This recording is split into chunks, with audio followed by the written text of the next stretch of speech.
waxaanoo wanaagsan dhammaan akhyaartana daawanaysa meel kastoo joogtaanba ku soo dhowaada mar kale iyo barnaamijkeennii falaqaynta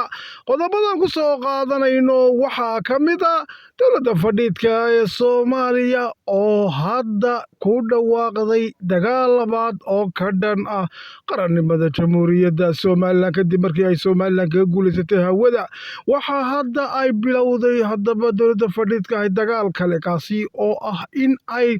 jidgooyo u dhigato maraakiibta jamhuuriyadda somalilan imanaya gaar ahaan dagaalka dhanada kada berbera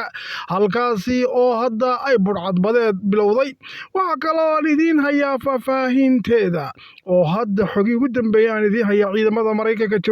oo yimid jamhuuriyadda somalilan gaar ahaan saldhigga berbera oo hadda ay soo caga dhigteen ciidanka maraykanka oo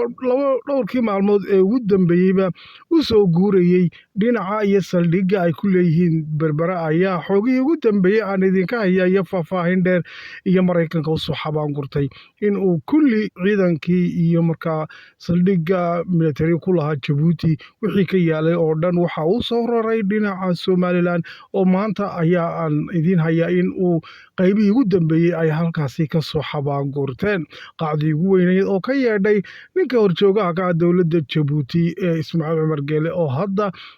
dagaal cidiya ku dagaalan ah jamhuuriyadda somalilan ku wada kaasi oo howlaha uu ka wada saylac aan idiin hayo hubka iyo ciidanka iyo marka jabhadda uu halkaa saylac ka abaabulayo iyo dagaalkaasi hadda la doonayo in galbeedka somalilan laga holciyo oo ina geele uu hadda markaasi halkaasi ku howlan yahay dowladda fadhiidka soomaaliya oo iyaduna markaasi hadda badi saaraysa ayaa waxa ay wadaa dagaalka ka dhanka ah cunaqabataynta ay somalilan ku hayso oo isleedahay ku samee kaasi oo dhammaan alaabihii iyo maraakiibta alaabaha usoo qaadaya somalilan ay doonayso in maka calaa konteyner $100 ay ka qaadato oo baad ah taasi sima u suurtagelaysaa waxaa kale ku soo qaadanaynaa barnaamijka ninkii cabdixaashi oo qayladhaan afka tuntay ee ninka caloosha shaqaystaha ugu weyn ee markaasi fadhiya xamar ee markaa haybahaan ka soo jeeda dadka reer somalilan ayaa hadda waxaa la sheegayaa in uu naftiisii u baqay kadib markii weeraro joogta ay ku sameeyeen kooxaha budhcadda ee markaasi dowladda fadhiidka ee soomaaliya kuwaasi oo markaa hadday leh somalilan maadaama aqoonsigeeda uu soo dhowaaday ciidankii maraykankana saldhigii ay ka kareeyeen maraykankuna uu markaasi sida oo kale aqoonsigii u diyaarinaya bisha disembar wax ku hadhay ma jira bay ku yidhahdeen cabdi xaashi qudha lagaa jarayaa bay yidhahdeen haddaba afka ayuu markaasi qayladhaan uu maanta dirsaday uu leeyahay qudhaydii aan ka quustay iyo quus baan qaaday buu yidhi meel aan u cararamahayo haddaba catowga iyo cantaatabka ay wadaan caloosho shaqaystayaashii haybta somalilan sheegan jiray ee xamar fadhiyey oo markaasi hadda calooshoodii u baqanaya qodobada iyo qodobo kale ayaan ku soo qaadanaynaa barnaamijka ku soo dhowaada waagaagaan ku bilowno barnaamijka xogii ugu dambeeyey ee maalmahan oo dhan iska soo dabadhacayay ee berbera naga soo gaadhayey caasimad ku-xigeenka labaad ee somalilan ama caasimadda dhaqaalaha ee jamhuuriyadda somalilan ahna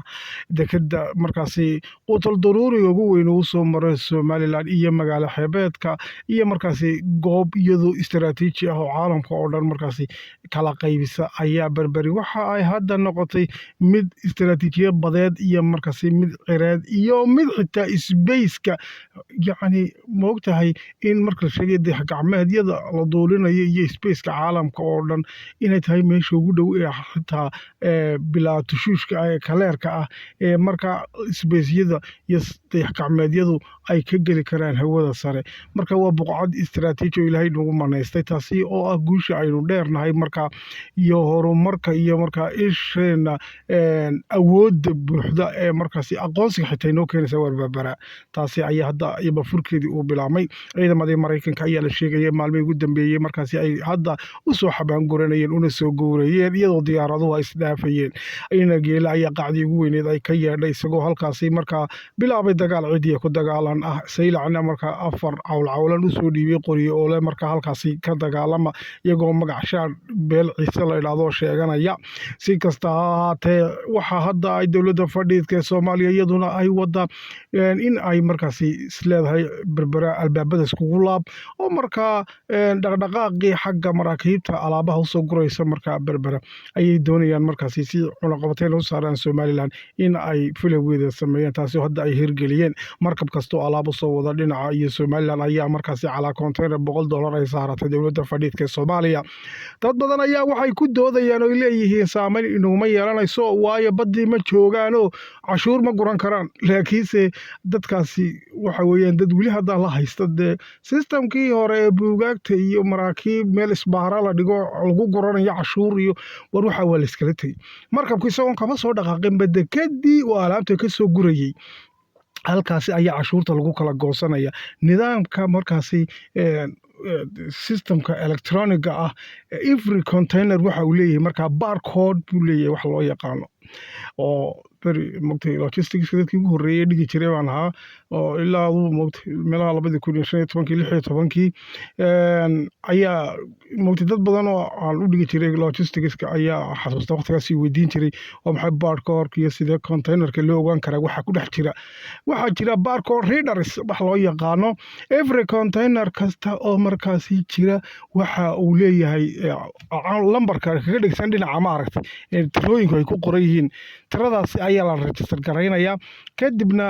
waxa jira wax loo yaqaan barcode readers containerkaasi every item kasta oo ku jira ayaa xogtiisa halkaasi laga helaya isla markaa computerka la geliyana dee internetka lagu wadaagaya every container kasta alaab ku jirto waa la ogyahay taasi horta taa la ogaado container kasto berbera imanaya waxa doonaysa dowladda fadhiidka Soomaaliya inay ogaato item kastana markaasi ay saha u cashuurato oo cashuurtana adiga lagama qaadayo badna ma istaagayaan halka uu laga soo gurayo alaabta ay kaga goosanayaan isagoo taagan boorkii alaabta laga soo gurayay ayaa automatically markaas daatada loo geliyo maraakiibtii soo socotay dhinaca Somaliland oo dhan ayay doonaysaa markaas in nidaamka computerizerka ah iyo xogtaasi markay hesho ay cashuurteeda goosato markabkaana laga qaadaya cashuurta ayaa laga qaadaya dadka qaarkood isweydiin ay leeyihiin ma dowladda laga soo raraya laga qaadaya haysiyeelina dadka cashuurta laga qaadaa gaadhigu markaa uu imanayo istabta soo cashuurta lagama qaado de markabkana markaa la soo rarayo ayaa isagoon kama soo dhaqaaqin kadib xogtaas soo geliya alaabaha sido ay doonaysaa inay halkaa ka dhuuqdo cashuurta ay kala baxdo taasi waa sidaa marka qaar baa cudur daaraya le waxba nagama qaadi karaysa way dambabasayaan moogtay leeyihiin hadhow dee waxaa la yidhi fari tog dheer bay kula xushaa hadhow markii tog dheer la xushay doonayaan mogtay inaynu kacno markaa kadib inaan waxba qaban karin waa iminkaa loo baahan yahay in laga hortago oo wax laga qabto oo tuumbada labaad markii tuumbadii uu markaa xasan sheekh gashaday hawada uu doonay halkaa inuu kaga jaqo markii ay dadka reer Somaliland ee muwaadiniinta xalaasha ah weliba dhalinyartii khubarada xagga IT-da ahaa ay afka ciidda u dareen nidaamka e-visa aynu ognahay dhirbaaxdii lagu dhuftay imika haddana luqunta ayuu la soo kacay wuxuu leeyahay xaggana maraakiibta ka jaq xukuumadda Somaliland inaanay dhayalsanin ayaa iyadana loogu baaqayaa oo aanay dhegeysanin dadka qaarkood oo leh war waxba nagama qaadi karto Soomaaliya mayada badaba joogtay bay ku xisaabtameen bad ma caalamku imika uu horumaray systemka computerizerka lacagaha lagu kala goosanaya gam iyagoo halkaa barkimooyinkooga iyo guryahooga iyo sariirtooda iska dul fadhiya ay halkaa lacagta kaaga shubanayaan haddii systemkaasi hirgalo dowladda fadhiidka Soomaaliya marka laga dowladda Somaliland ka hortagtay loo baahan yahay system kale Somaliland leedahay baa jiro isaguna computerizer oo nidaamka ay faahfaahinayo alaabaha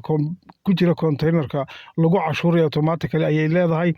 oo hore uu shaqeynayay laakiin khasab iyo jujub buu doonaya marka isku qabad inuu marka dowladda fadhiidka Soomaaliya ku hirgeliso oo ay leedahay aniga iskale oo sheeganaysa berbera si kasta tahay waxa hadda looga baahan yahay dadka reer Somaliland mar kale inay gacmo isqabsadaan sidii EVC dowladda fadhiidka afka ciidda ugu dareena ay hadda markaa looga baahan yahay inay uga daraan barnaamijkii intaas ku dhan yahay nabadgelyo.